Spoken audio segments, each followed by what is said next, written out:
সোনিয়া, আমি আমি তোমারে আপনি এবারে কি না থাক, অনেক কিছুই বলতে চাই কিন্তু কিছুই বলিনি। আপনার আসলে আর কোনো কিছু না পেলে ভালো হয়। আমি আসি।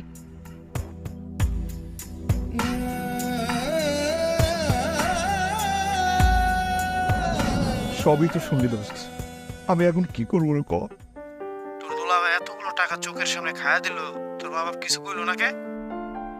ওনারা ওনারা এক সন্তানের বাঁচাইতে গিয়া আরেক সন্তানের মাইরা ফেলাইল। বন্ধু, হ্যাঁ বল।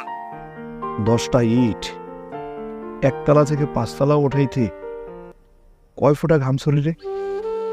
হিসাব কইরা তো দেখি নাই বন্ধু, বিদেশ থেকে আমগো ঘামের হিসাব দিয়া কার কি যায় আসে? শরীরে রক্ত পানি করি, ঘাম চড়াই, তারপর আসে টাকা। আইনে টাকা, কত কষ্ট করে টাকা উপার্জন করতে হয়। কে বুঝবে এত কষ্ট? না, কেউ বুঝে না। পরিবারের মানুষগুলারে ভালো রাখার জন্য সবসময় চেষ্টা করি, রক্ত পানি করে ঘাম জড়াই। মরুভূমির বুকে এই রোদের মধ্যে শরীর কয়লা হয়ে যায়, সারা মাস কষ্ট করে টাকা পাঠাই খালি পরিবারের মানুষগুলার ভালো রাখার জন্য। অথচ সেই টাকা এখন আমার কাজে আসতেছে না।